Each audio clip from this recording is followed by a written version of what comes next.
Hello, y buenos dias. My name is Dino Fox. I am the Director of Imagination and Culture for Justice Funders, and it is my absolute pleasure to welcome you to Justice Funders' State of the Movement. State of the Movement began in 2018 as a way for us to be in conversation with and between movement and philanthropic leaders, and alongside all of that collective wisdom, has historically served as a way for us to provide organizational updates, like when we made our transition from Bay Area Justice Funders Network to Justice Funders. Today, I'm coming to you from the unceded Humanos, Lipanapache, and Tonkawa territory, and what is now known today as San Antonio, Texas. Historically, the majority of Justice Funders' small but mighty staff and its office have been on the unceded territory of the Lishan Ohlone people, also known as the East Bay of the San Francisco Bay Area. Justice Funders is now 100% decentralized and virtual, with a staff of 19 folks stretching across all 4 continental US time zones. We believe that philanthropic institutions, as stewards of wealth that has been accumulated through the theft of Indigenous lands and the exploitation of communities of color, have a particular responsibility to contribute to the healing of the lands they occupy and to enter into a restorative relationship with their local Indigenous communities. We encourage our philanthropies across the US to learn whose land you are on, support your local Indigenous communities, and pay land taxes where your staff, board of directors, grantees, and offices are located. Now, I want to impart a few logistics and housekeeping items. If you haven't already done so, we invite you to introduce yourself in the chat. A kind reminder that we are in a Zoom webinar rather than a meeting, so please use the chat box for comments and reflections. You can also chat either everyone or hosts and panelists, and it will come directly to our team. Please use the Q&A tool for posing questions to our fabulous speakers. If a speaker is saying something that excites or moves you, please use your emojis to shower them upon all that love upon them. Also, we will be recording this webinar and sending the link and resources out afterwards. In deepening our commitment to language justice, we're honored to be offering live ASL interpretation. We have 2 interpreters today, Stephanie and Jenna, who will be taking turns. We also have real live cart captioning in English. You can turn the captions on and off by clicking on the CC Show Captions icon at the bottom of your Zoom webinar window and adjust subtitle settings and font size if desired. My colleague, Lorenzo, will be supporting with technical assistance for language justice in the chat.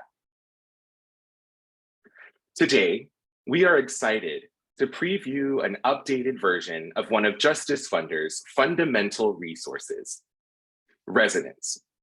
Resonance identifies the foundational questions philanthropy must confront to redistribute wealth, democratize power, and shift economic control.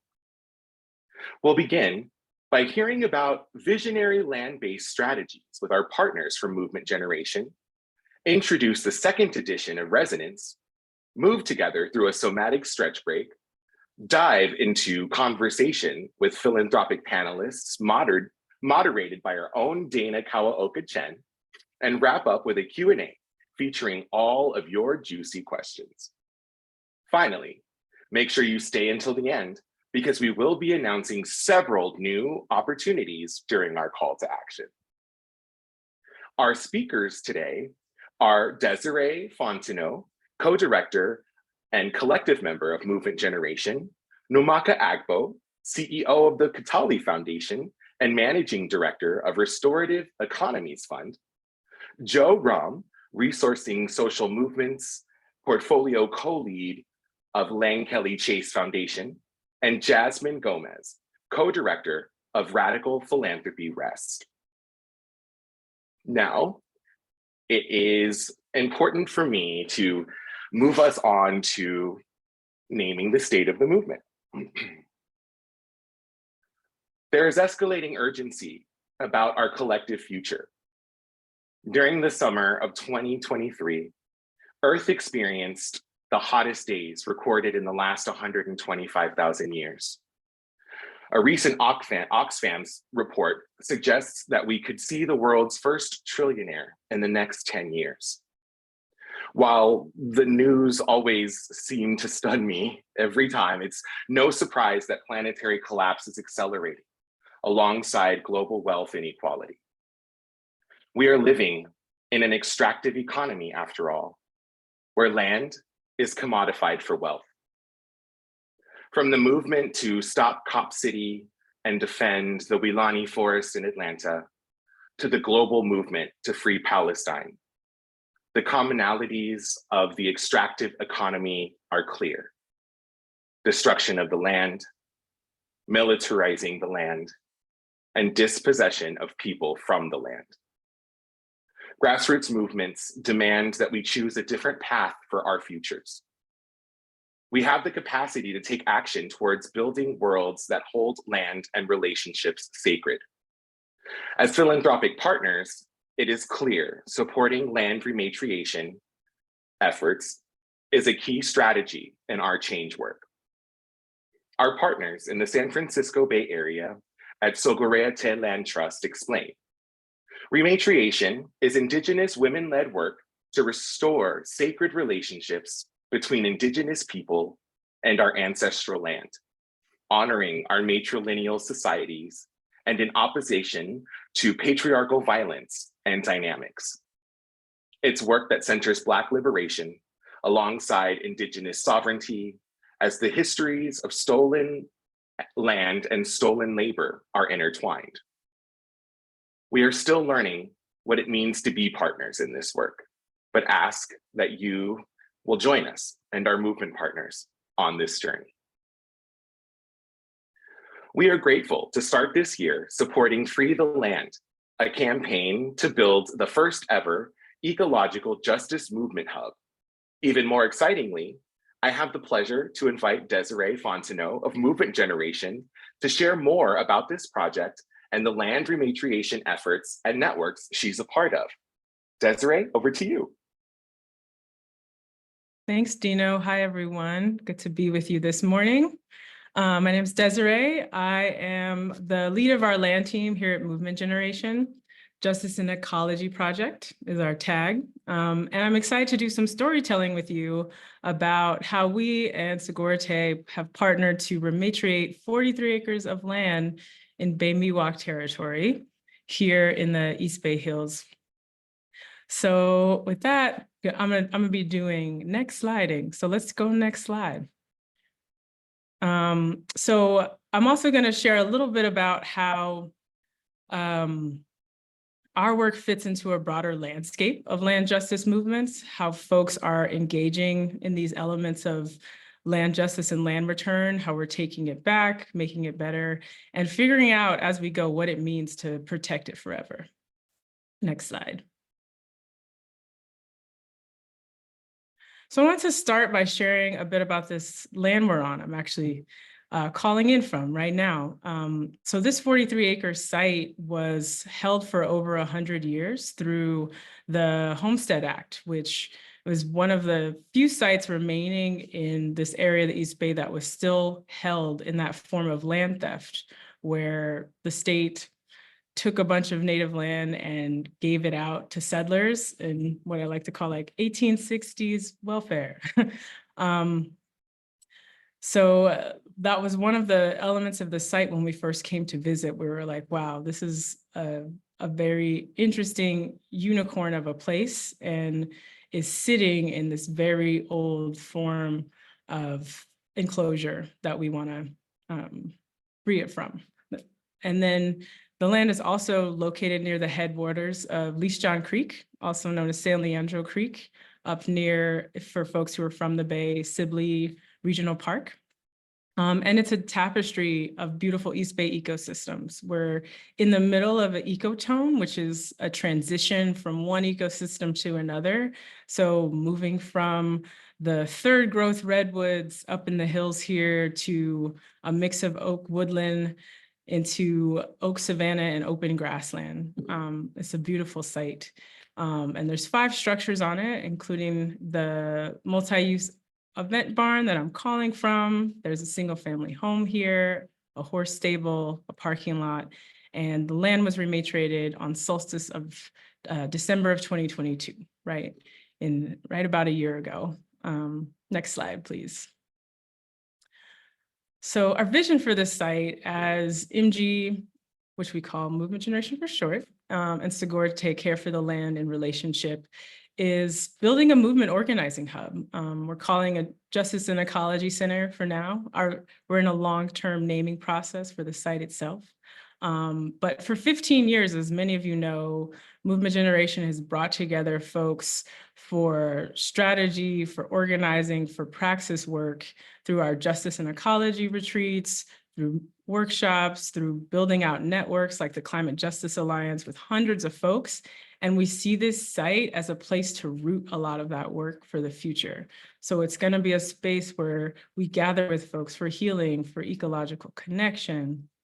And we're in a process of designing this site to be as accessible and resilient and as dreamy as possible, really centering Black and Indigenous solidarity at its roots. Next slide, please. So I want to share a bit about our rematriation model. And I think one of the most important things for folks to take away as we look at the broader landscape of land justice work is that every rematriation model is a snowflake. That's what we've been learning together. So through our work of building long-term agreements together, MG's work is going to be rooted here for the next 35 years at least, while the land will remain in trust in Segorte Land Trust in perpetuity. And in the spirit of Land Back, we wanted to reevaluate what the stewardship and governance of the site looks like after one generation, knowing that the work that we're doing is building towards how this land will be cared for and in relationship with for many generations over time.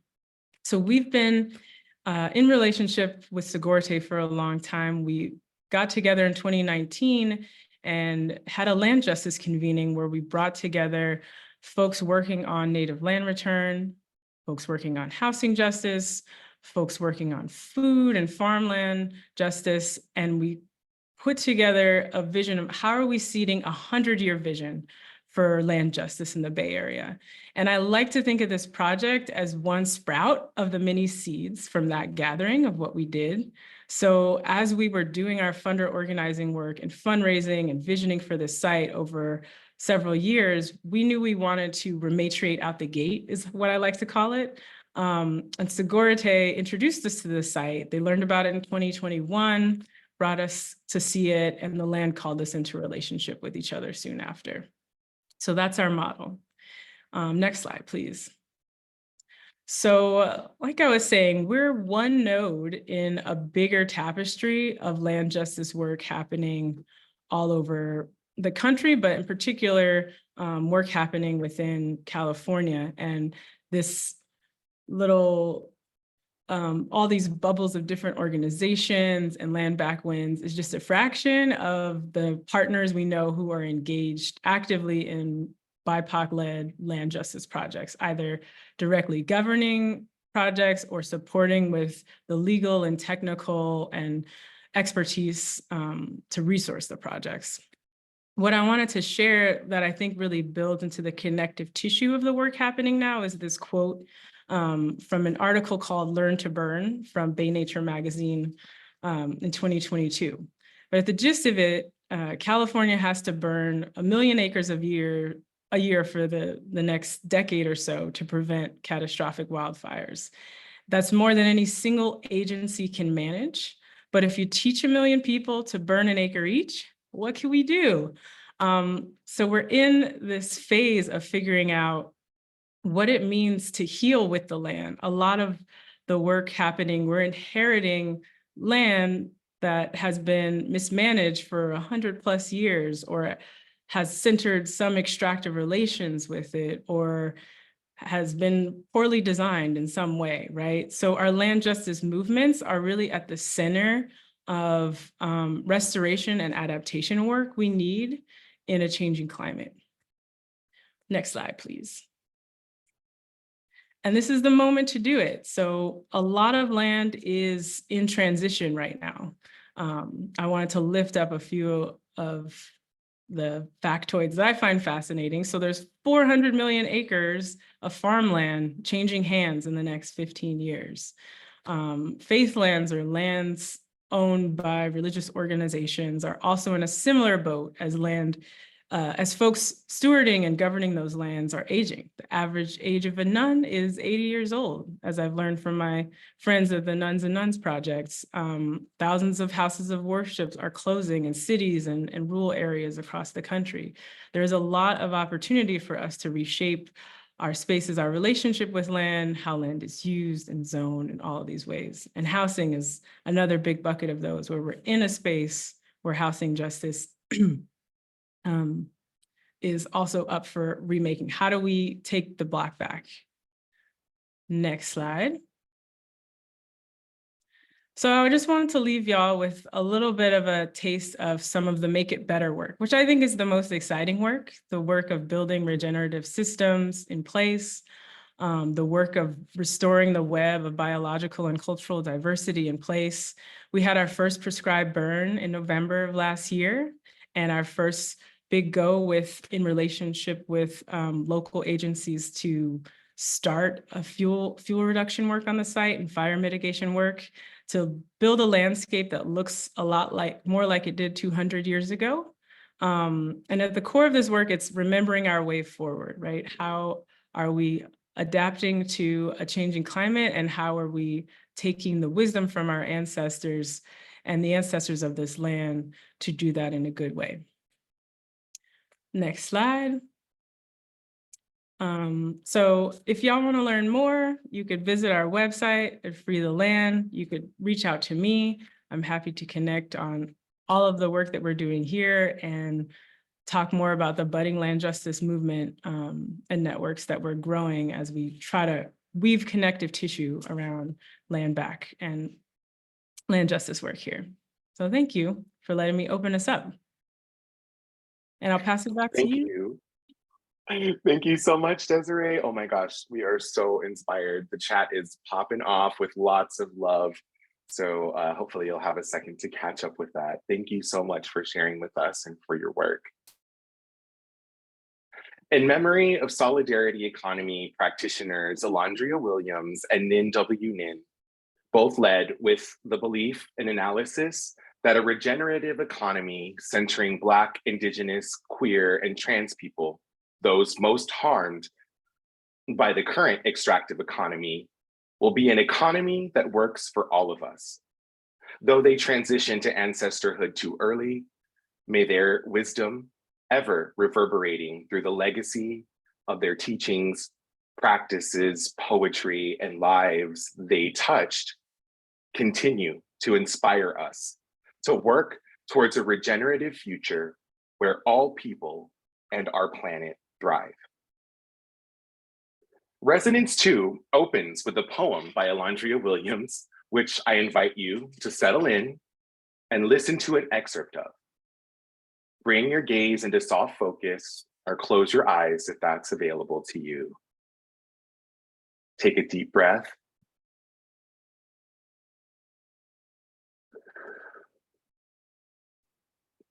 We Are Worthy by Alondria Williams. We are worthy, not because of what we produce, but because of who we are. We are divine bodies of light and darkness. You are not worthy because of what you offer, not because of what is in your mind, not for the support you give others, not for what you give at all.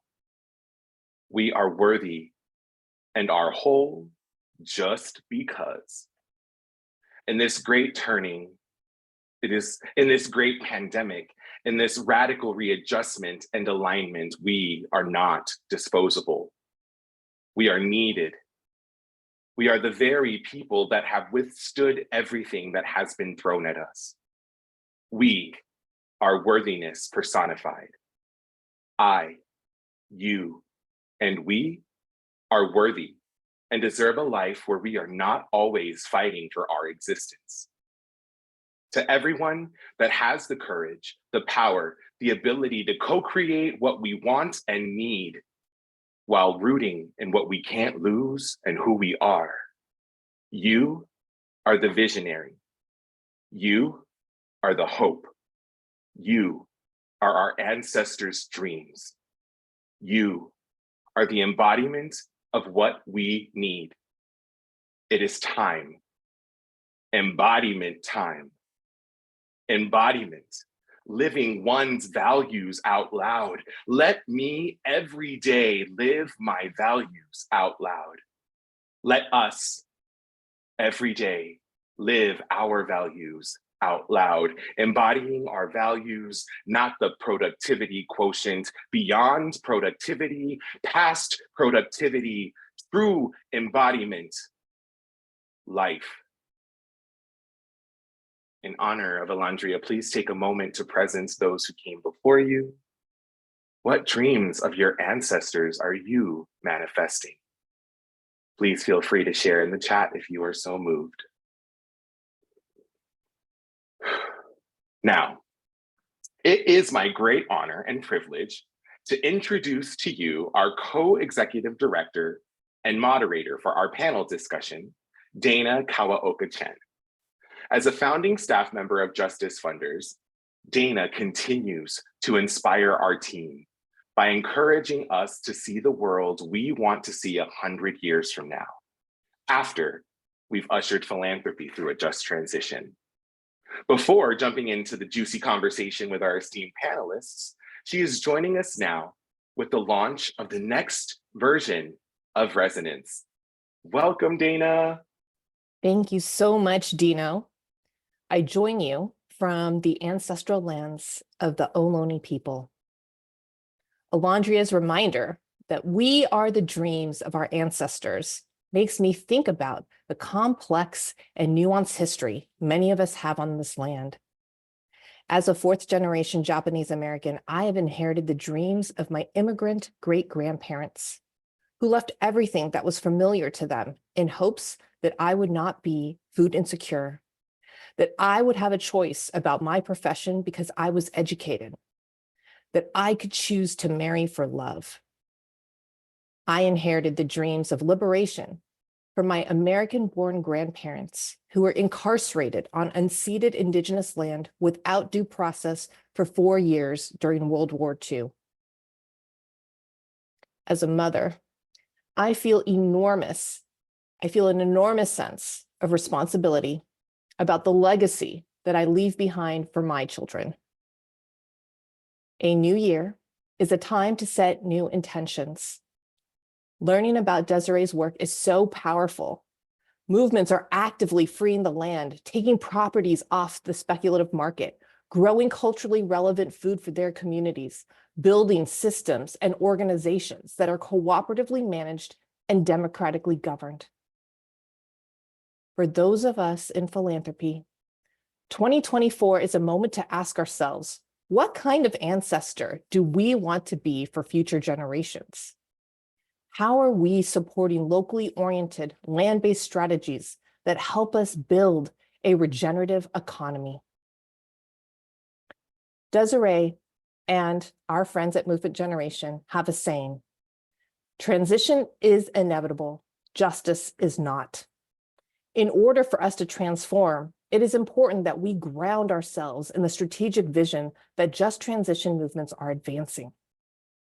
The left side of the diagram describes the extractive economy, what the prevailing worldview and purpose is, how resources are managed, how work gets done, and how people are governed. The arrows in the middle show us that in order to build towards an alternate world, we must stop the bad, build the new, and change the rules. And finally, on the right side of the diagram, we are oriented towards the regenerative worlds that we want to build. Because philanthropic wealth is the product of the extractive economy, philanthropy's role in the just transition is to turn extracted resources into resources for the regenerative economy. While we have inherited extractive systems, we also have the agency to choose what we do with what we've inherited. Justice Funders believes that those in the philanthropic sector play a critical role in leveraging their power to redistribute wealth, democratize power, and shift economic control to communities. It is now my privilege to preview Justice Funders' offering, the second edition of Resonance, a Just Transition Guide for Philanthropic Transformation.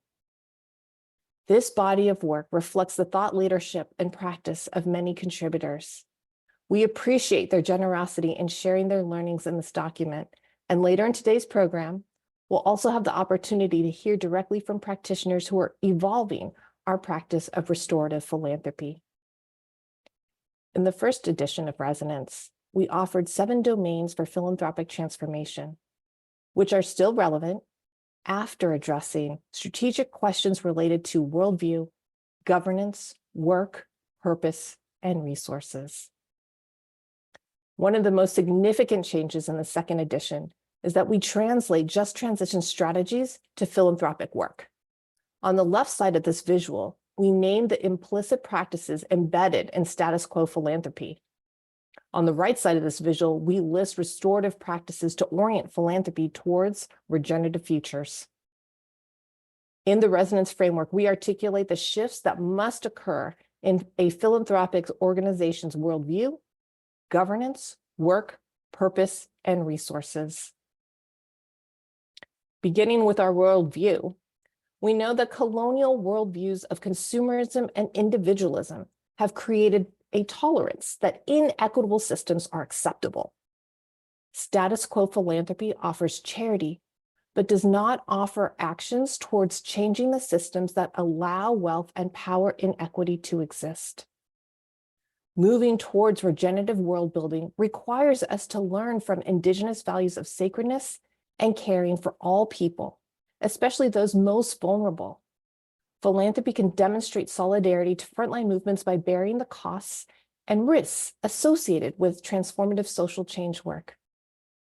Resonance invites foundations as organizations that have concentrated wealth and power to consider how they can bear most, if not all, of the financial, governance, social, and ecological risks that usually solely fall on Black, Indigenous, people of color, working class communities.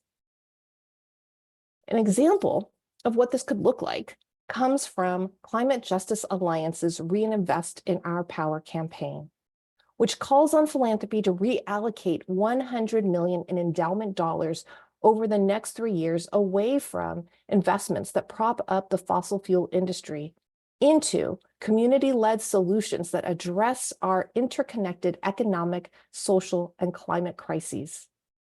The Hidden Leaf Foundation answered the call by first making a 5-year grant of $75,000 per year to the Climate Justice Alliance, otherwise known as CJA. Then the foundation contributed $500,000 to CJA's community-controlled revolving loan fund. The fund expects a 0% financial return on this investment, and profits are reinvested. The fund directly supports community-owned clean energy systems, zero-waste cooperatives, sustainable small businesses, urban and rural farms, and green spaces, just to name a few. Of this decision, Hidden Leaf's executive director, Supriya Lopez-Pillai, says, quote, "This is just the start of dismantling the way that philanthropy has learned to build and hoard wealth through investments in industries that counter the very social good we mean to accomplish. We have an opportunity to shoulder the risk together and bring into existence something beautiful and historic that will impact future generations to come forever." End quote. In so doing, Hidden Leaf, as the first-in investor, shouldered the risk to incentivize additional investors. For further support on what it could look like for your foundation to shift power and capital, please see Justice Funders' Just Transition Investment Framework. Now on to governance. So governance in the extractive economy is practiced through militarism, suppression of dissent and land grabs. Businesses, banks, and legislative bills are part of the governing infrastructure that facilitate wealth accumulation for the few at the expense of many. We must instead move towards deep democracy, where philanthropic institutions can become powerful agents of change if they take action that centers BIPOC-led democracy, grounded in consent, cooperation, and care. Philanthropy can be part of building governing structures that support movements. Resonance invites foundations to consider how it approaches both its internal and external work as grantees as an opportunity to democratize power, as well as change who owns and stewards wealth. One example of what this could look like comes from the Resist Foundation, which became a worker self-directed nonprofit organization. In this structure, Resist Board of Directors delegates the direction and management of the foundation to a collective of self-governing staff. In philanthropy, we don't often think about the organizational structure as a critical part of meeting our mission, living into our values, and ensuring our staff harness their full potential. But the truth is that structure matters. How you do your work is equally as important as the work itself. One of the many functions of the nonprofit industrial complex is to recreate the corporate model in ways that don't allow for collective decision-making or accountability. This keeps our work siloed by way of departments or particular kinds of expertise, and it makes it difficult to adapt to changing conditions. This is not to say that experts don't matter or that focused department work is always harmful, but when the voices of those most directly impacted are left out of the decision-making processes, the organization suffers. This connects to work. As the extractive economy depends on the exploitation of workers, philanthropic institutions must reckon with and shift from the ways in which they perpetuate harm. For example, focusing primarily on protecting donor intent prevents foundations from genuinely centering the needs and directions set by our movements. Instead, we must operate with solidarity and cooperation. Resonance invites philanthropic institutions to heal from its legacy of wealth by 1, stopping the bad through investigating and responding to the harm they have caused. 2, changing the rules by restructuring power dynamics.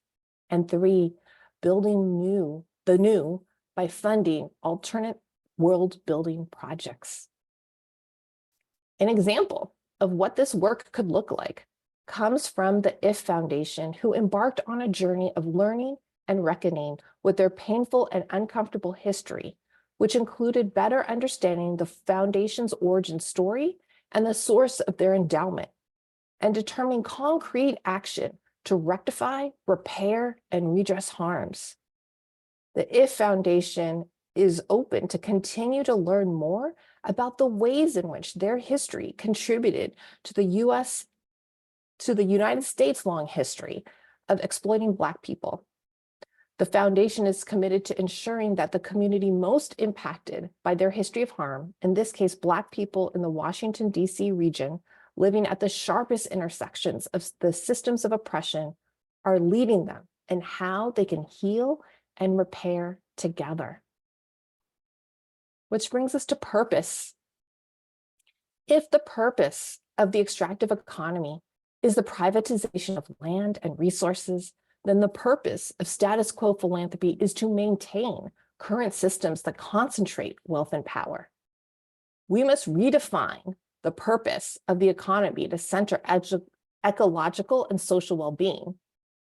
And to do so, philanthropy must reorient its purpose to redistribution, rematriation, and reparations.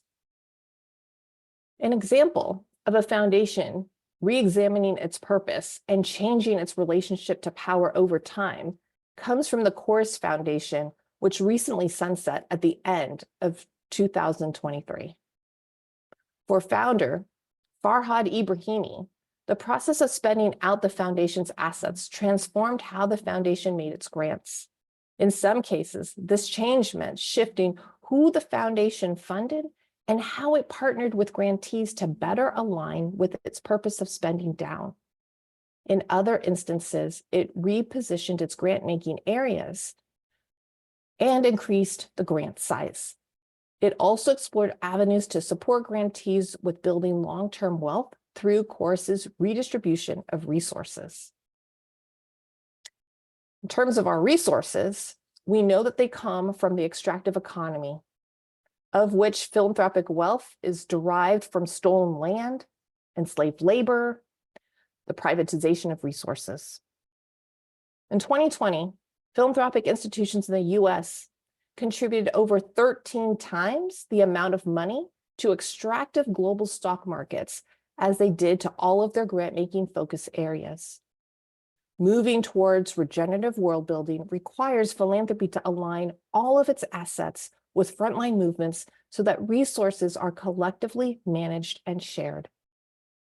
We invite philanthropic institutions to evaluate whether all of your assets are directly meeting the needs of movements at the scale and in the way that is needed. One example of what this could look like comes from the foundation formerly known as the Whitman Institute, who spent out in 2022. One of its co-directors, Pia Infante, said, quote, "Often philanthropy wants to think it is contributing to something good.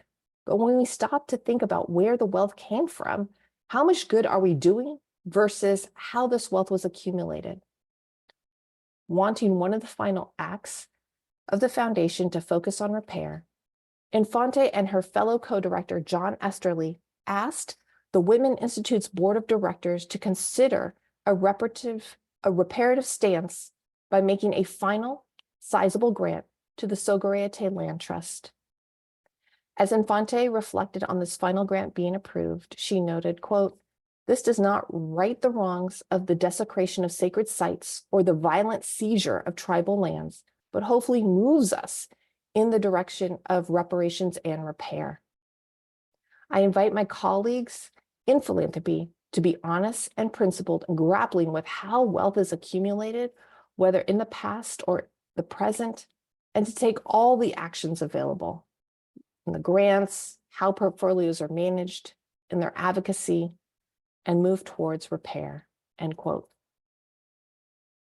The Whitman Institute example illustrates how genuine reparative actions require philanthropy to relinquish unearned power and fundamentally shift its relationship with resources. By interrogating our histories, we find ample opportunities for us to reimagine our future. On that note, I invite you all to take a deep breath.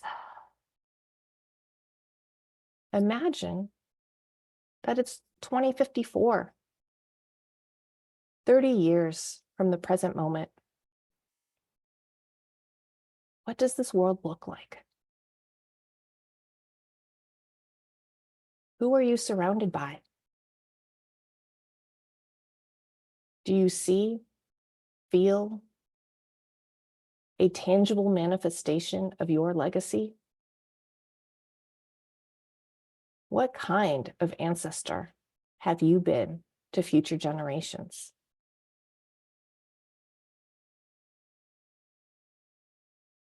As we come back into the present, back into 2024, I hope that donors and stewards of philanthropic wealth will utilize resonance as a tool to support you in navigating how philanthropy redistributes wealth, rematriates land, and engages in reparations so that people and planet can thrive.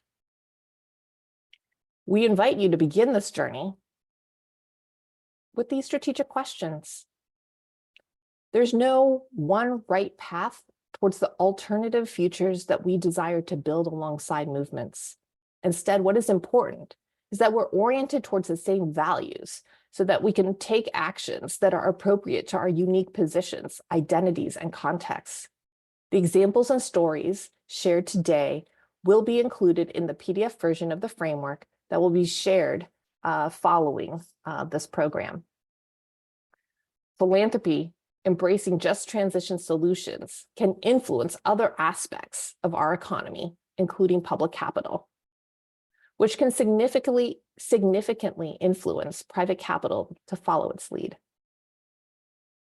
Future generations are depending upon us to ensure that they have clean air to breathe, safe water to drink, that their histories will be taught in school, that they can grow up and have agency over their own bodies and be able to make decisions about things that impact their lives. For my future grandchildren and yours, I invite you to join us in residence. Thank you. Dino, can I invite you back to the Zoom stage? Absolutely. I'm certain you can see these emojis raining down upon you, Dana, as you have given us this beautiful preview of the next version of Resonance, which will be coming to you very soon.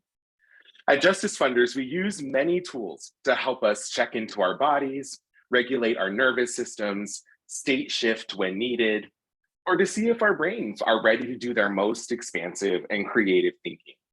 We also use these well-being practices to navigate long days on screen, much like today. So for the next few minutes, we're going to play some music, and we invite you to take a screen break, stretch in a way that feels good to you, or get up and move around if that is available to you and interesting to you. When doing so, we invite you to explore where you might be feeling Deseree's call to action from earlier in your body. What does it feel like? DJ JJ, hit it. I won't wear makeup on Thursday. I'm sick of covering up. I'm tired of feeling so broken. I'm tired of falling in love. Sometimes I'm shy and I'm anxious. Sometimes I'm down on my knees. Sometimes I try to embrace all my insecurities. So I won't wear makeup on Thursday, 'cause who I am is enough. And there are many things that I could change so slightly, but why would I succumb to something so unlike me? I was always taught to just be myself. Don't change for anyone. I wanna laugh, I wanna cry. Don't want these tears inside my eyes, yeah. Don't wanna wake up and feel insecure. I wanna sing, I wanna dance, I wanna feel love inside my hands again. I just wanna feel beautiful. Oh, oh, oh, I, oh, oh, oh, oh, I, oh, oh, oh. I just wanna feel beautiful. I wear my sweatpants on Thursday, and I'll drink slow gin from a can. I'll build my own independence. I don't always need a man. You know, sometimes I feel lonely, could do with the company. Oh, I get high when I'm down, but you know that's alright with All me. right. So I will do nothing. I knew that I definitely needed that little bit of a stretch. So hopefully that felt good for you and could potentially be a practice that you take on for yourself or even expand towards your team. Now, we are going to dive on into some juicy conversation. And with that, I'm going to hand things back over to our amazing moderator, Dana Kawaoka-Chen. Back over to you, Dana. Thanks so much, Dino. I really appreciated the break myself, as I needed to get a glass of water. For those of you who just joined us, we opened today's program by having Deseree from Movement Generation draw the connection between the wealth and land. Deseree inspired us by sharing visions communities have on and are enacting through the care of people and planet, who are building new infrastructure to manage resources regeneratively and who are working in cooperation towards ecological and social well-being. Now we'll have an opportunity to hear from philanthropic practitioners who are navigating towards redistribution and regenerative economies. Please join me in welcoming Amaka Agbo of the Katali Foundation, Joe Ram of the Lankelly Chase Foundation, and Jasmine Gomez of Resist to the Zoom stage. As folks get spotlit, My colleagues are sharing the panelists' information in the chat.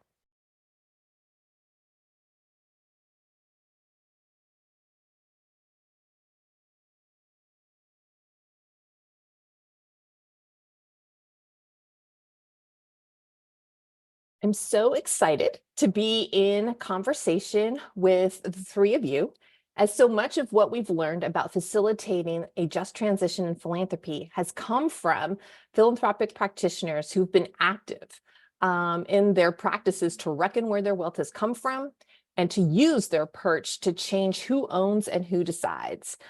So thank you all for not only allowing us to share your stories in the Resonance document, but for being here today. So Resonance lifts up how the purpose of philanthropy needs to transform towards redistribution. Joe, could I ask you to briefly share with us how Lankelly-Chase came to the decision to redistribute all of their assets, and tell us a little bit about how that process has unfolded? Great. Yes, of course. Thank you so much for having me. And it's so exciting to be here and listen to everything that's been said and shared until now. So before I begin, I'll just restate what Lankelly's redistribution decision is so everyone's on the same page. Last summer, Lankelly-Chase Foundation, which is a UK foundation, announced that it will dismantle itself, relinquish control of all its assets and close within 5 years, and also redistribute its endowment, which currently stands at around 120 million minus some current liabilities. So I actually joined Lankelly-Chase the week our board made this decision. So I've been playing detective because I wanted to understand my colleagues and also this institution that I'm part of so that I can do my best to support the redistribution.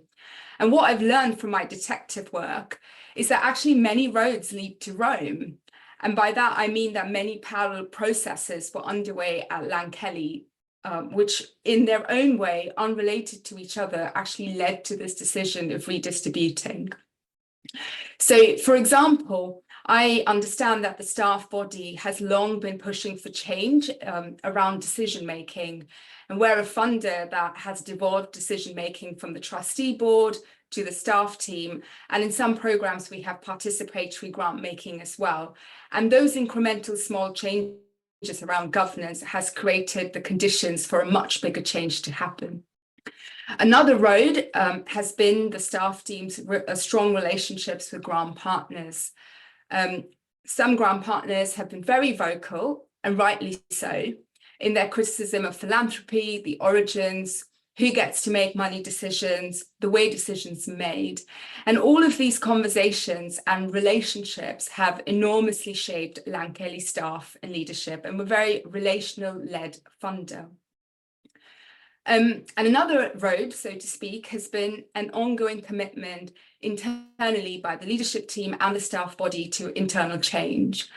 Lankelly didn't always have a critique of colonialism and white supremacy. It has now. That's come through a long process of internal education in the form of workshops, retreats, and discussions. And my understanding is that at times it's been quite a painful process, but people have remained engaged in good faith, and that has led to a change in worldviews and analysis of the world we live in. And another road has been the Lankelly's Board of Trustees. We're really lucky that our current iteration of the board is really engaged in conversations on racial justice, climate justice, devolved governance, and they themselves come from communities and movements Lankelly serves. So all of these things were happening, and that created conditions for the redistribution is how I have come to see it. So what's been happening since? Well, I can tell you it's a wild ride, and I very much feel we're still feeling our way in the wilderness. But in many ways, it means it's a really creative and fertile moment for Lankelly-Chase, and that's exciting. But it's also one that isn't without tensions and contradictions. I wanted to talk about one of the biggest tensions that have come to fore since the public announcement was made, and that is that grant making is ending. While absolutely the redistribution decision was overwhelmingly received with positivity and applause by Lankelly grantees, there's also a sense of loss that in 5 years, a relatively progressive funder from the British philanthropic sector is going. And that's something that's been difficult for staff, myself included, to navigate. And it's not because we want to be grant makers forever, but it's because there's a continuous need for funding in the here and now.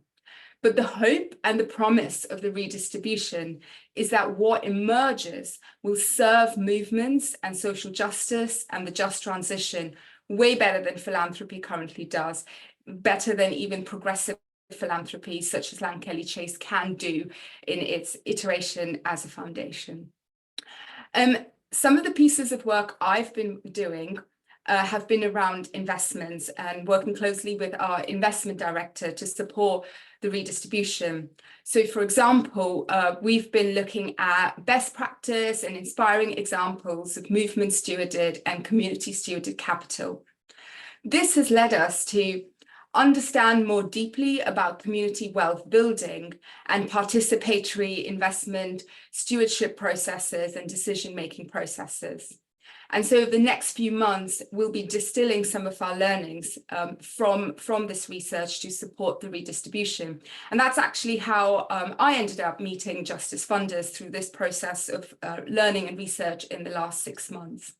And we're also in the process of distilling our learnings for the wider philanthropic sector in Britain beyond Lankelly, because we feel this is useful even for foundations who haven't made redistribution commitments, but are committed to just transition and social justice. And another piece of work I'll be doing in the coming months is considering whether our current investment policy, which is really strong on net zero and climate, but was actually designed before the redistribution decision, and it was designed for an in perpetuity foundation, whether that serves the redistribution and what we're trying to achieve. So for example, some of our investments in the financial markets are, particularly our climate positive investments, are long-term investments. So higher returns won't be due back within the 5-year redistribution period. So this is a tension that we have to work through. And over the next few months, I'm going to give a lot of thought to it. Do we cash out? But keeping in mind we're a high inflationary period, so cashing out will maybe provide less for redistribution in 5 years. Or do we invest in some industries we currently are not to maximize returns in the 5 years? Or do we leave as is? Or do we further improve the ethical and justice credentials of the investments? These are all questions that we're going to grapple with. And underlying all of this is an assumption that recipients of the endowment redistribution may want to continue having some investments in the financial market in the short term. And this might not turn out to be the case. It might be that most of the redistribution goes into community-led funds, but actually the UK landscape is in a very different place than the US just transition landscape around philanthropy. So we have quite a lot to work out, and we'll be doing this in dialogue with our communities and the movements that we're part of. And the work I will be doing is more of a background research to make clear what some of the tensions and contradictions are to support these conversations, because we're still stewarding the capital for the next 4 years, and we want to do it in a way that serves the redistribution to the best possible way. And so that's what I wanted to share about how we got here, where we're going. I can share a bit later as well about the community dialogue process. Thanks, Jo. It is indeed sounding like a wild ride, and appreciate just the way that you were able to nuance the things that you're grappling with. I think it's super helpful to hear. So as we now think about how we steward resources under philanthropy's control and shift them to frontline movements, I think some of the key questions that we've heard and have been asking, right, are around the foundation investments. And so wondering, Jasmine, if you can share a little bit about the organizational conditions that allowed Resist to experiment with its investments and what y'all ended up doing. And I should also just clarify to say that while Lankelly-Chen and Kawaoka are private foundations, Resist is actually a public foundation. So Jasmine, what's up? Hello, everybody. My name is Jasmine Gomez. I'm with Resist, one of the co-directors. We're, like you said, a community public foundation. So we're different than a lot of the way that you all move. And it comes with like a different set of questions and exploration and internal analysis. There's a lot of overlap, I feel.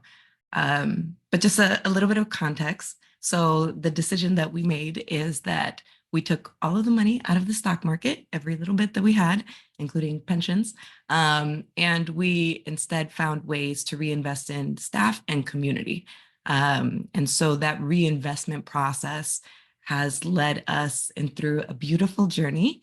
And we have collectively purchased land with 3 other nonprofits to build a birthing and community center in the Boston area, which is where we really developed and built a lot of our home and who we are.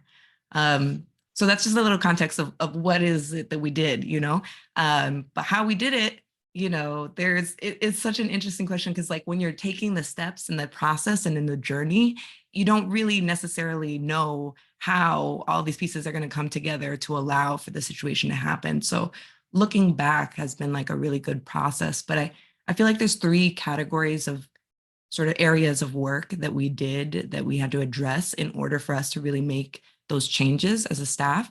One was the organizational structure. And that's really like who is actually allowed to define what investments look like, how to employ the mission and support the movement, how to receive income. Another piece that we really had to reflect on is what is our connection to community and how do we invest in community? Like, how do we find ways to invest in the right thing? How do we know that we're doing that? And the other is how do we deploy our resources that we have? You know, some people have their income limited to an endowment. Some people get their income in different ways. What are the restrictions that you have on spending and what other types of resourcing do you have to offer as an institution? So those are some of the general kind of pieces. And for organizational structure, about 10 years ago at Resist, we shifted to an organizational structure that was a worker self-directed nonprofit model. And that means there's no hierarchy. It means that the staff collective is all co-directors. We all collectively tend to the finances, the budgets, the programs, the projects, policies, the organizational reflection and feedback, the strategy, all of those pieces.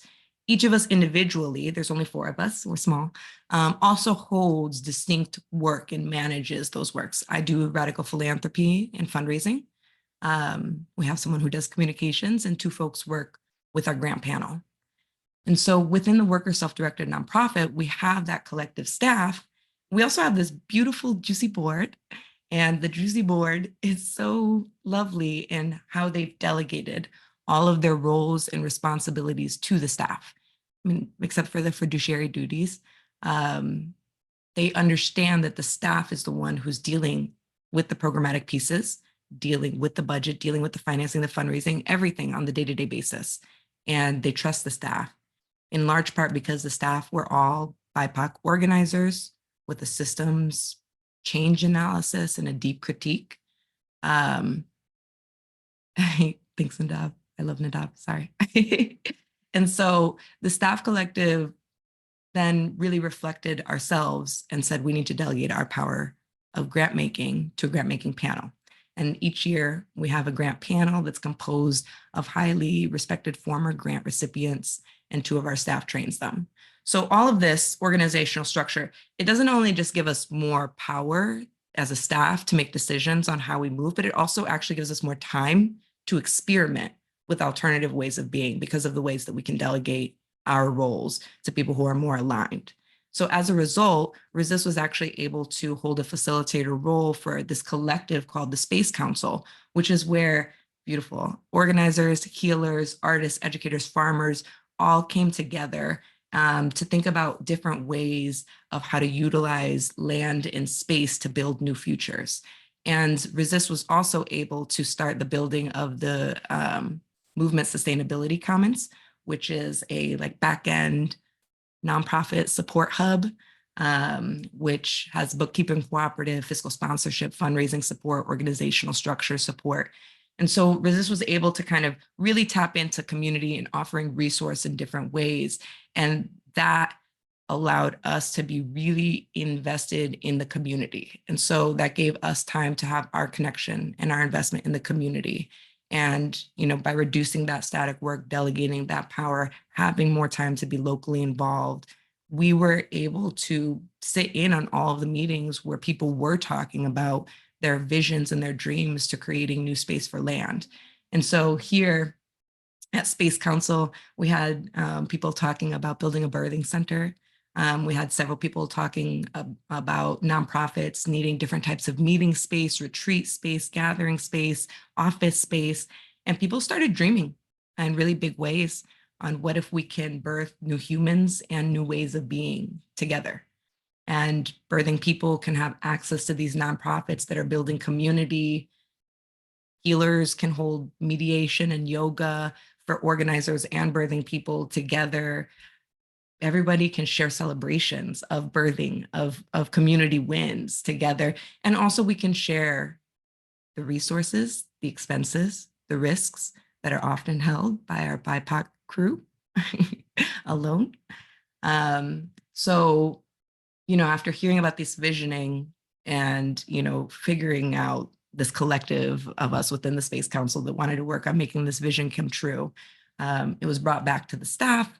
And the staff collective was like, yes, instead of having our money in the stock market, instead of having it fuel capitalism and fuel all these industries that really harm our communities and do the opposite of what it is that we're trying to do, let's invest in collective land purchase that will actually build up our communities. And specifically in we're doing this land purchase in Roxbury, which is a Black community within Boston, and Black mortality rates for birthing are awful. And there's all of these other kinds of ways that we're building power for the community that's there, as well as for the groups and the communities that the nonprofits are supporting. So those have all been like really key pieces, like being able to have an organizational structure that gives us the space to experiment, having a staff that is BIPOC organizers deeply aligned with values and ways of being, and also then having the space to go in and decide that we wanted to give resourcing and not just the money, which we did a $500,000 collective land purchase. Each of us put in like $500,000. But we also wanted to invest our time, our energy, our ideas, our connections. And so still we do weekly meetings, monthly retreats, where we're talking about strategies and action sessions on all of the pieces of design, fundraising, building and bringing the community along in the space, with the zoning process, things of that nature.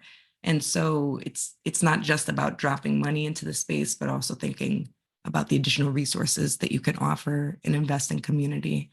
And so just thinking of investment really in a broad, beautiful way, and being able to be in it has been amazing. So thank you for letting me share. Oh, Jazz. One of the things that I just love about the whole story, right, is just how each aspect of it was an opportunity to build the new, and just what else opened up for Resist in choosing to work outside of the extractive economy and lean into what does it mean to actually practice solidarity, economic practices, lean into building regenerative economy.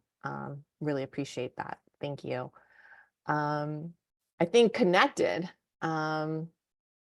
to your story, Amaka, one of the things that I know you've written about most recently in Stanford Social Innovation Review, that as a foundation like Kawaoka, spending out means that you get to shift power by moving that the resources into community. And I was wondering if you could talk a little bit more about what you've been able to see, observe, and experience differently at Kawaoka, as well as, navigating some of the things that Joe talked about. So being in an active process of spend down, what have been some of those tensions, and how are the folks at Kawaoka thinking about it?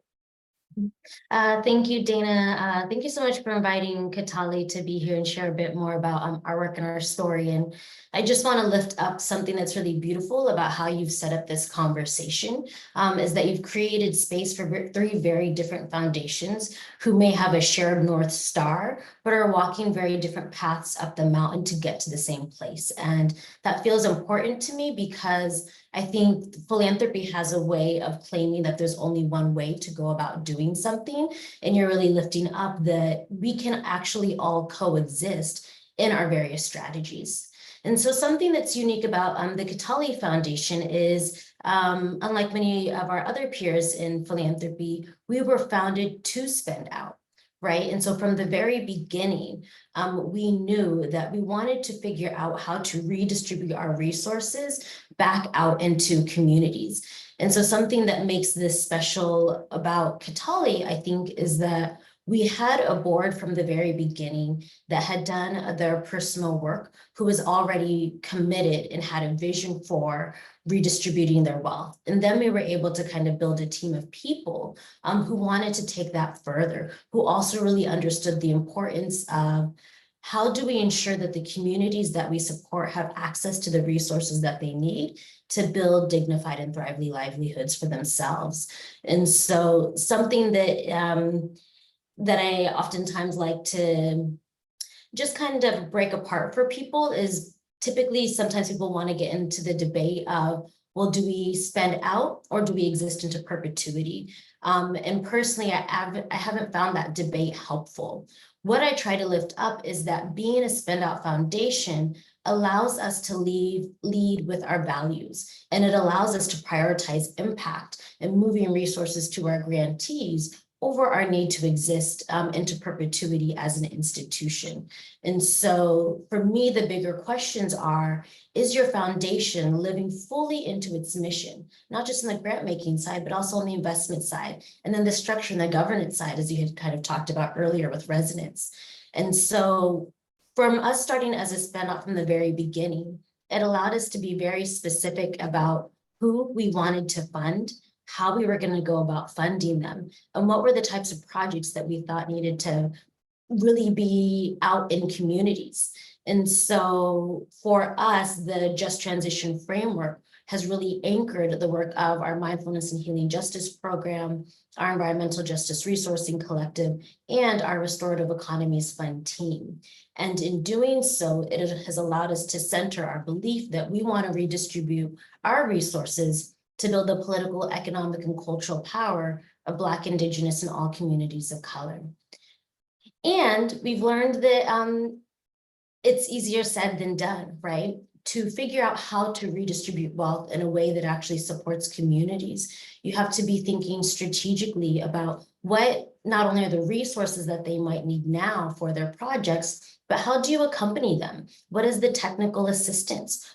What is the movement infrastructure that also needs to be invested in to ensure that these projects and communities now have access to the wraparound support that will help them to be successful and help them to thrive. And for us, that lifts up the importance of having a really strong ecosystem of support. And so it can't just be one foundation spending out, and it can't just be one community wealth building project or one environmental justice campaign. We actually need to understand how are we working in concert with one another around the total transformation of the world we're trying to build and what we want to see happen out in our communities.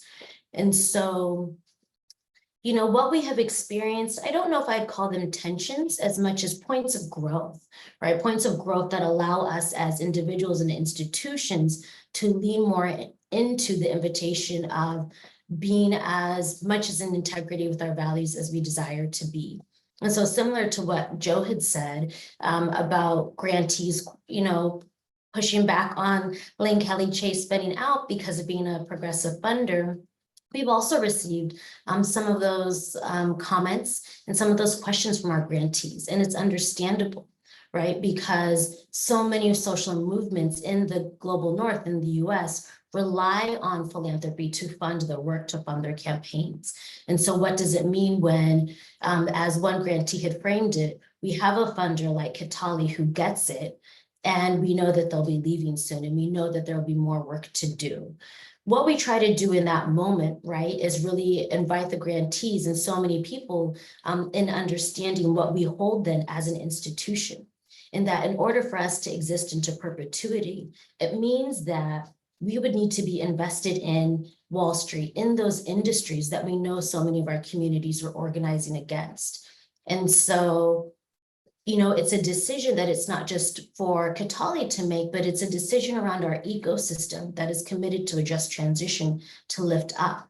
And so it highlights that it's not just about whether philanthropy is to exist into perpetuity or not. It actually lifts us up into a higher conversation about the state of the nonprofit industrial complex and what is needed to support organizations and social movements to have a regenerative business model where they can either financially self-sustain themselves, or as we see our responsibility at Kawaoka, to also start preparing our grantees to build and deepen relationships with other funders that might hopefully be able to resource them at the scale that we provide. I think it's also required our staff, you know, as Joe's talking about the wild ride, it has also meant that our staff, who's so deeply committed to the work that we do, many of them being practitioner funders, so coming out of a lived and movement experience, doing the work on the ground themselves, for us to collectively as a team hold the math problem that the more we give, the more money we move in service to our grantees, the quicker we spend out. And so it's not to say that we don't move that money, but it is to say that we then as individuals, and Kawaoka has a responsibility as an organization to provide our team with the stability, the safety and security that as we spend out, we will also continue to care for them as staff.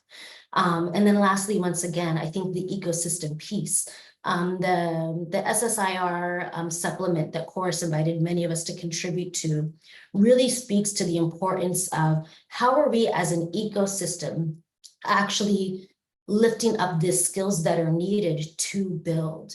To build the new is highly technical. It requires discipline. It requires self-awareness and individual transformation as much as systems transformation. And so we're very much interested in who are the ecosystem partners, the capacity builders, the values aligned lawyers, the general contractors, all the people that help so many of our communities to be able to build and do it in a values aligned way to come together and do this work. And so that is a lot of what we hold. You know, we are also preparing to do a webinar in a few weeks where we'll kind of share more about the state of our spend out. And one of the final pieces we're starting to also hold as a team is that now that we're at the halfway point of our spend out, it means that there will come a point when we're actually not able to accept new grantees. There's a point when we won't be making renewals, we won't be doing investments. And so also starting to have some of those conversations about the ending of things will be tender.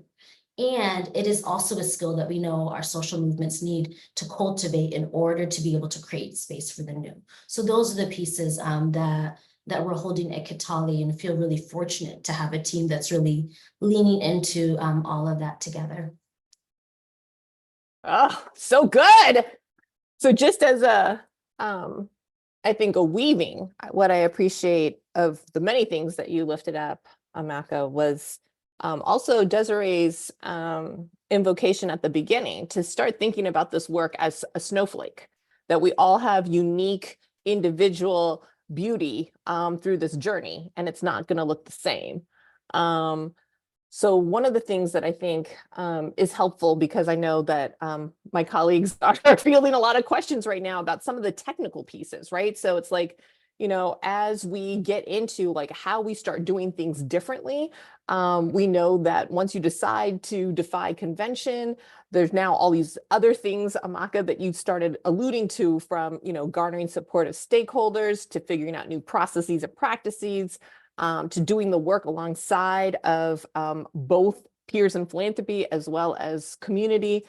So wondering if we can spend a few moments talking about, you know, some of the how we do this. So Amaka, you started with the ecosystem and actually being purposeful about being in an ecosystem. Can I invite you to speak a little bit more about how we fulfill this promise of delivering extracted resources for the regenerative economy in these kinds of institutions? Yeah. One of the things we've been sitting with is the interesting problem that philanthropy has, that at least an institution like ours that was founded at scale, right? $450 million. And so when you are invested in the traditional stock market, the way it's set up, even though we know our communities are struggling on the ground, those that actually have money on Wall Street continue to make more at a scale that actually makes it hard to spend out. And so I feel really thankful to have the wisdom and leadership of Lynn Hoy, who's our Chief Investment Officer, who's really helped us as a foundation to lean into how do we create a values-aligned portfolio. This is an investment portfolio. This is a challenge that philanthropy has been plagued with for a really long time. The financial products that are out there to manage assets at scale are less and less values aligned. We know that environmental, social, and governance, ESG metrics, is the best that's been developed. And yet we also know that those ESG metrics can mean you could be invested in a Chevron or a BP because they have a renewable energy sector. And so Lynn has really spent a lot of time over the last couple of years helping us to figure out how, as we divest out of Wall Street, we start to actually structure our assets in values-aligned asset classes that allow us to reinvest in community-based CDs, CDFIs, cooperativas, and other institutions that we know are already set up to directly flow resources to communities on the ground. And so I don't want to get out ahead of myself, but Lynn will be spending a lot of time this year sharing with folks the beautiful investment strategy that she's created. Please keep your eyes out for a series that she has written that will be published in Impact Alpha. And so that is one of the things that we're doing, and being able to have an investment strategy that allows us to hold Katally's assets that also runs alongside our integrated capital strategy.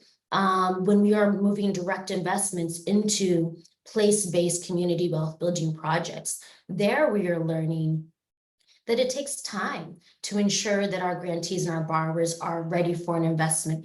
Oftentimes people might think that, they're ready for a 0 to 1% loan over 10 years, but really understanding not just the technical pieces of how to repay the loans, but also the technical pieces of how to manage this large-scale land-based project, right? How to prepare yourself to care for your community. Those are many of the things that we spend time really helping our grantees and borrowers to think through. And we've also been running the experiment with our environmental justice resourcing collective of being able to have 9 women of color movement leaders set the grant making strategies and decisions for that portfolio. And so we're also really excited that they have landed a strategy that we'll be unveiling as well over the final years that shows how they're allocating all of their resources. And then our mindfulness and healing justice, to have a program area that's dedicated to the very real need that we know of around, we all need places and opportunities to heal. Healing is actually essential for our transformation. So we have recognized that we have to have the flexibility and the nimbleness to run a number of different experiments, to share our lessons learned, our failures, and then even our wins with the field. Because when Katally closes our doors, we hope that we have put the field in a place where there's a new flag, force another foundation to surpass and do even more of. And so that's what we're trying to set up as we go through our spend out. Thanks so much, Amaka. Joe, wondering if some of what Amaka shared resonates for Lankelly Chase, and also just naming that there were a few questions that have come in from the audience that has also asked if you could share a little bit more about some of the details around, like, how did Lankelly come to the 5-year as the time horizon, and then following up on some of the investment questions or the wild ride you hinted at, like some of the next steps in that process. Yeah, absolutely. Actually, I was writing down Katali developing investment strategy, must look out for those vlogs. So that's going to really help me in some of my work over the next 6 months. I'm actually kind of on my own in a way, because our investment director is on parental leave for the next 6 months. So I'm a practitioner funder. I come from movements, and in a way, I'm using this as an experiment to de-jargonify investments, to then be able to help and translate it to our community partners. But anyway, I digress. The questions that were asked were about 5 years, the timeline. So the board and the leadership team decided on the timeline of 5 years, and the rationale behind that was that 10 years feels too long in the distance for us to not act right now, and 5 years really, really focuses us, and it really has focused us. It's another area of tension, because it feels there's a lot of technical know-how that a new knowledge is going to be needed to build the new. So that point also resonated, and actually working that out in 5 years feels quite tight, but then that's the task at hand, and we're doing that. And yeah, there was a question on the investment's next steps, and the ethicalness of investing in the stock market, and why not divest immediately, and what do community partners want? And absolutely, all of these are considerations. We're just not there at that point to make a decision.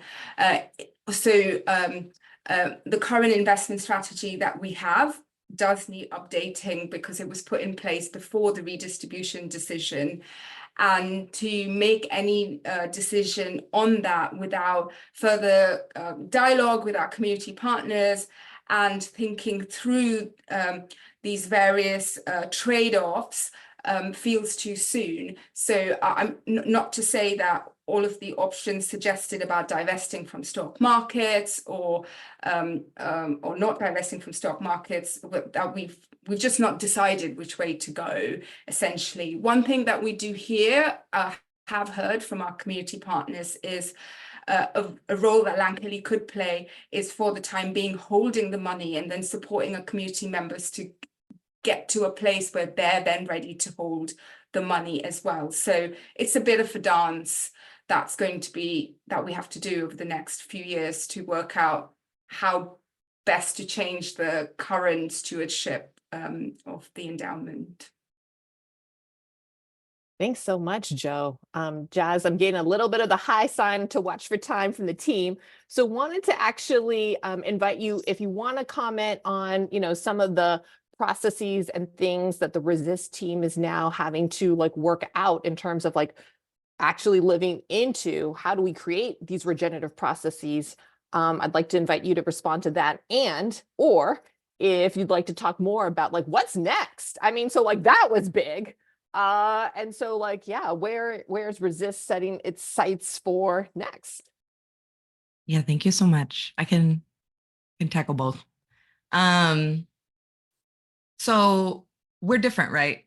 Again, we're really fortunate that our organizational structure and our collective values alignment of the small team that we have is really aligned, right? But we still have a lot of limitations and struggles, some on the external, some of the internal, some on this big picture visioning of purpose and the point. We don't have the same questions as a lot of folks around endowment, since we've never had an endowment.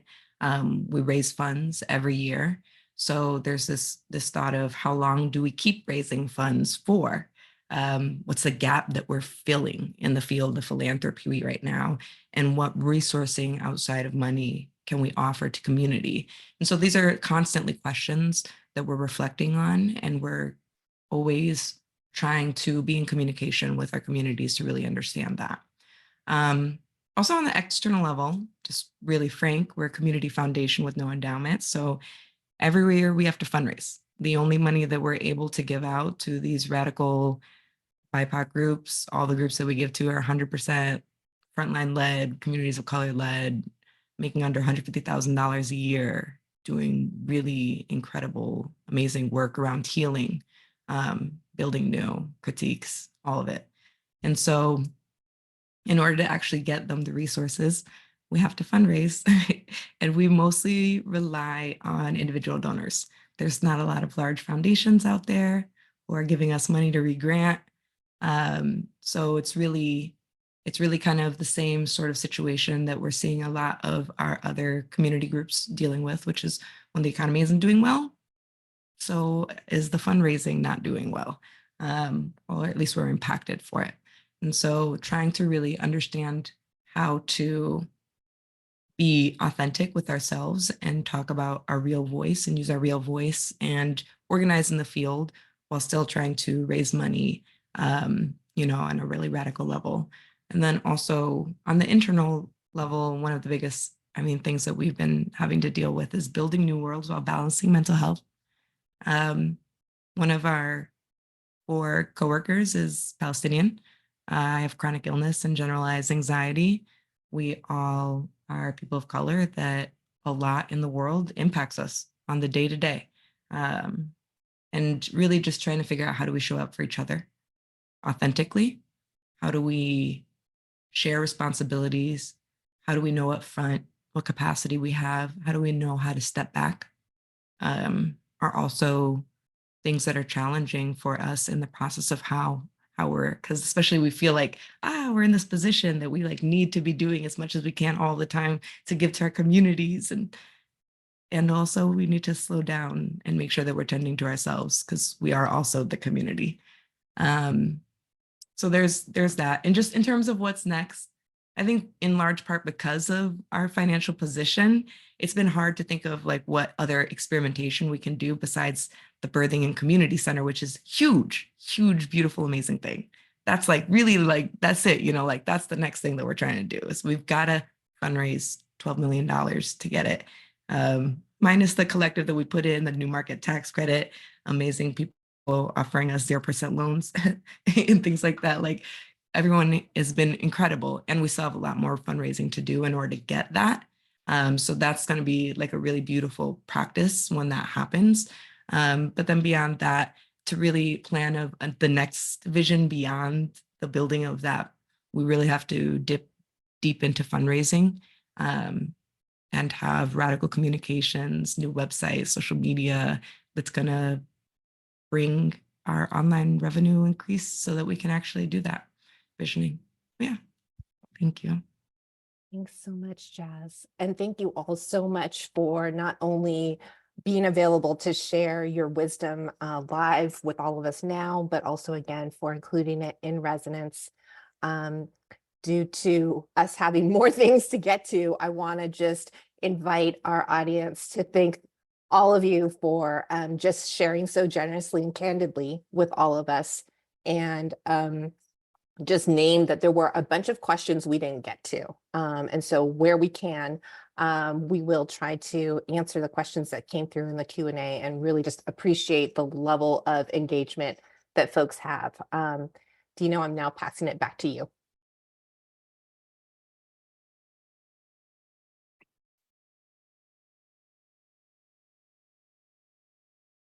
Thank you so much, Dana. So I am thinking we can go ahead and open things up for our Q&A, Dana. So now we're going to switch over to asking some of the questions that we have gotten from the audience. We're going to do that for about 10 more minutes, and then I'm going to hop back on with our call to action.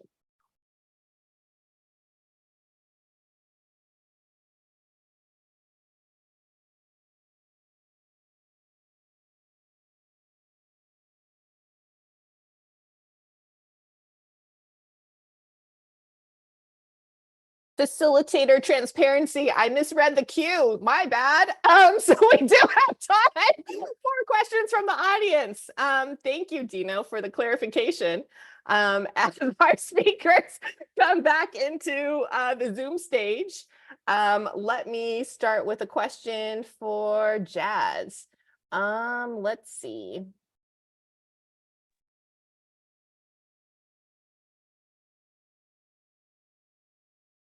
Jasmine, hearing about all this amazing work, what are some other investments into intermediaries that can take place that would support other, I guess, liberated spaces happening? And are there other recommendations to continue to support funders in this work?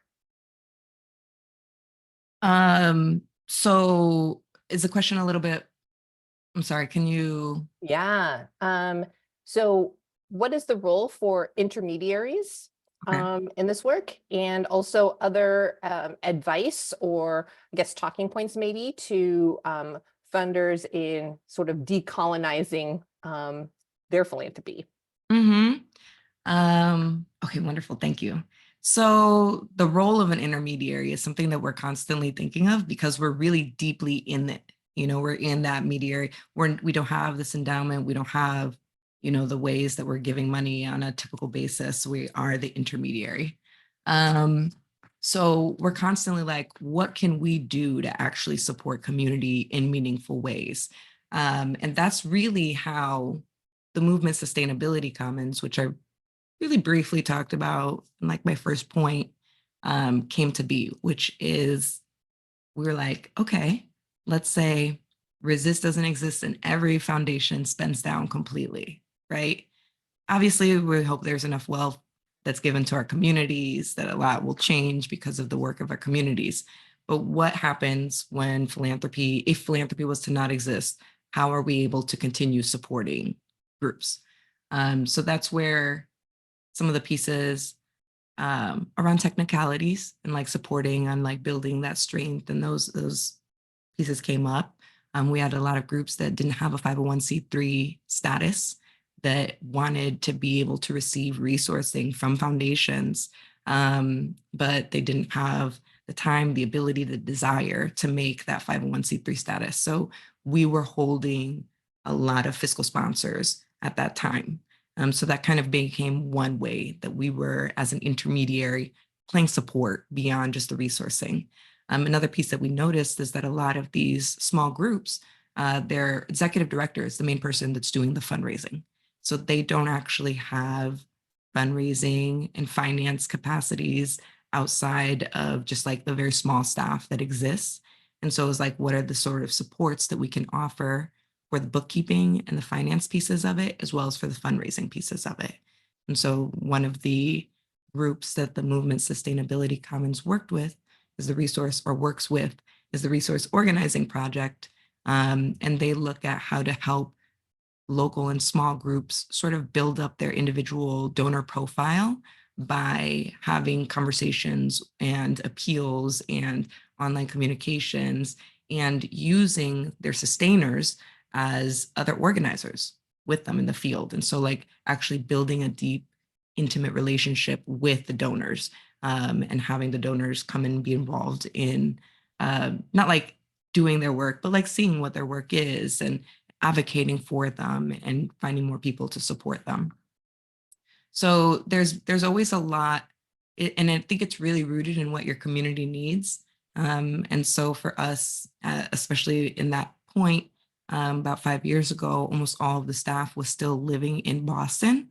Now I'm the only one living in Boston, so our staff has changed dramatically over time.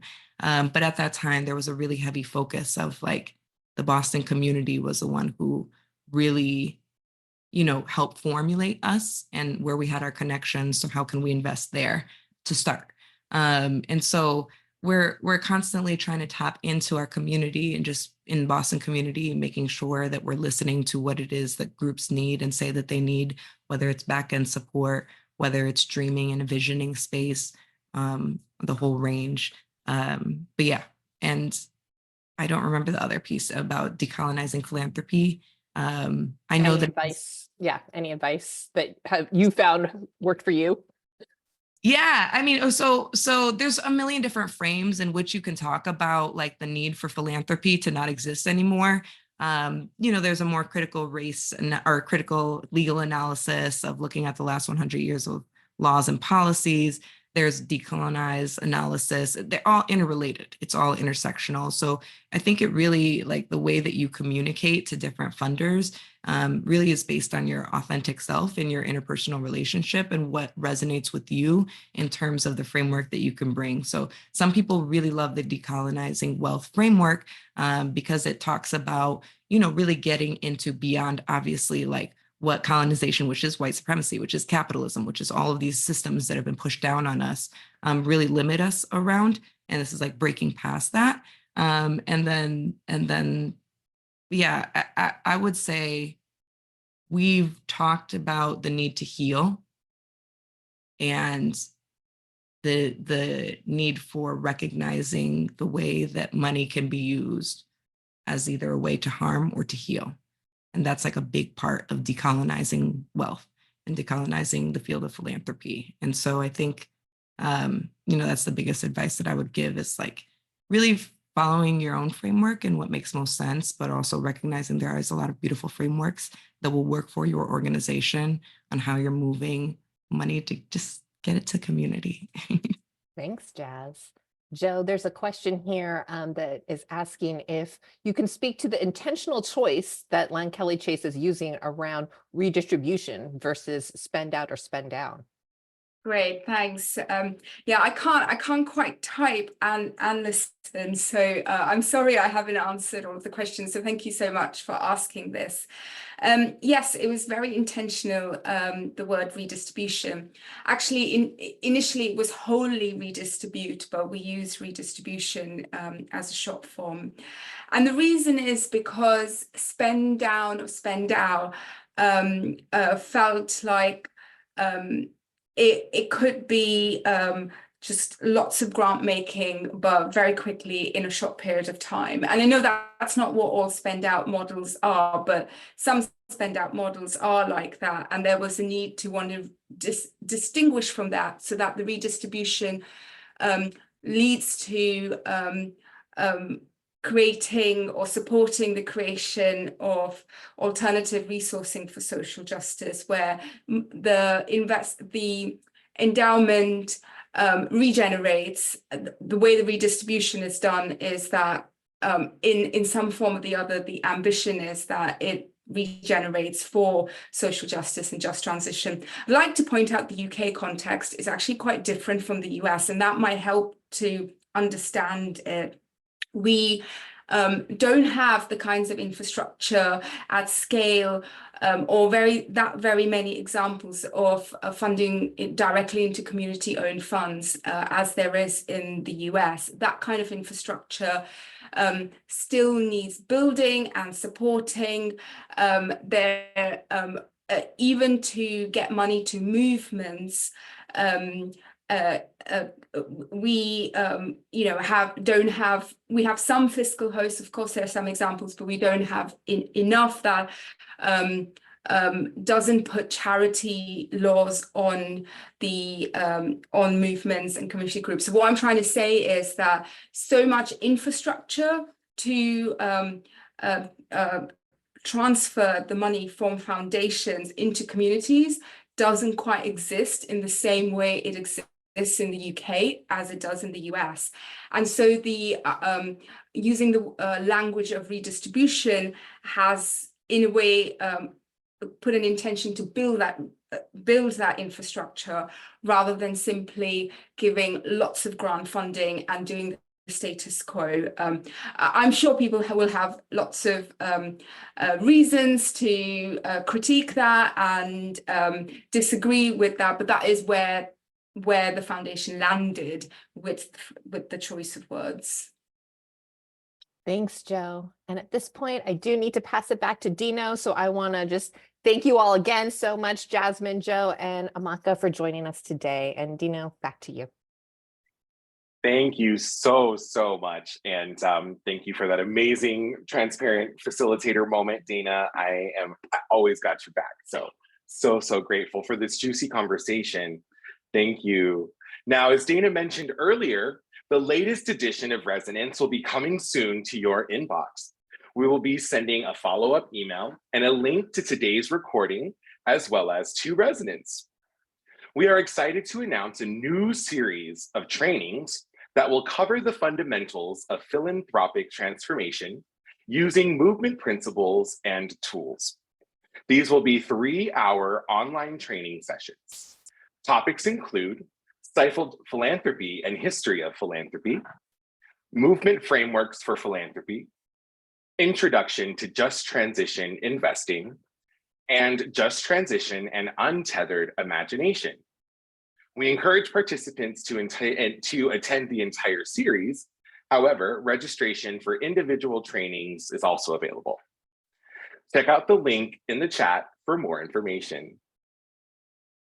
Now, I'm also excited to talk a little bit about our liberatory governance community of practice. Lorenzo Herrera y Lozano, one of our co-directors of Justice Funders, says that the community of practice is an invitation to sit with the contradictions and misalignment between the world our hearts envision and the world our behaviors create. This new community of practice is an opportunity for those in roles where they have influence to shape philanthropic organizational culture and practices to explore a new model for thinking about governance, leadership, and power. The program includes 6 bi-monthly 3-hour virtual sessions and one-on-one coaching. Our website will have more information. Now, many of the folks who attended today are Harmony alumni, but I'm also so excited to let you know that our beloved Harmony Initiative continues with another cohort this fall. The Harmony Initiative equips grant makers with the community, skills, and resources to transform philanthropy into a force for equity and social justice. Once completed, participants join a robust alumni community, many of which are just absolutely highlighting beautiful things in the chat today. To learn more about the Harmony Initiative, we invite you to review our program overview, sign up for a Harmony info session, and you can also reach out to our Senior Director of Leadership Programs, Sujata Sebastian. All right, other ways to get involved with the Justice Funders staff. So here are some other ways that you can work with Justice Funders. Become a member and join the Justice Funders Network. You can reach out to Rosita Lucas for membership details. Reach out to our consulting team if you think this could be a great way for your foundation to embody just transition principles. Reach out to Mario Lugai if you're interested in learning more about Movement Commons and our Cultural Collective Action Lab. You can also reach out to our integrated capital team if you're interested in exploring investment strategies at your foundation. Now, let's take this opportunity to support the regenerative world building project that Deseree shared at the beginning of today's program, the Free the Land campaign. Can your foundation make a contribution to the Free the Land campaign? As a reminder, they are building the first ecological justice movement hub in the San Francisco Bay Area. Funds raised will support urgent repairs and renovations, wild land management, and design to get the space ready, or the space and the retreat site ready. Reach out to Deseree if you have any questions or want to explore a larger partnership. Thank you so much to our sponsor, the James Irvin Foundation. It's not too late to support JF's work. There's a donation link in the chat. If you enjoyed today's program and value our work, we welcome you to click that link in the chat. Now, we, as always, could not do this without our amazing supportive network members. So I'd love to take a second to thank our amazing network members. Thank you so much to our fabulous speakers. Thank you to our interpreters, Stephanie and Jenna, and our amazing cart writer. Immense thank you to the entire Justice Funders team. And lastly, thank you, our virtual audience, for joining us. The chat has been especially rich today, and we are so grateful to continue to learn and build with you all, and we hope to see you again very soon. And with that, we'll invite DJ JEJ to give us some jams. And look at that, we did all of this and we're still gonna give you some time back. So we invite you to do what keeps you centered, what brings your wellness to the forefront, and what brings you a smile for the rest of your afternoon. Thank you so much.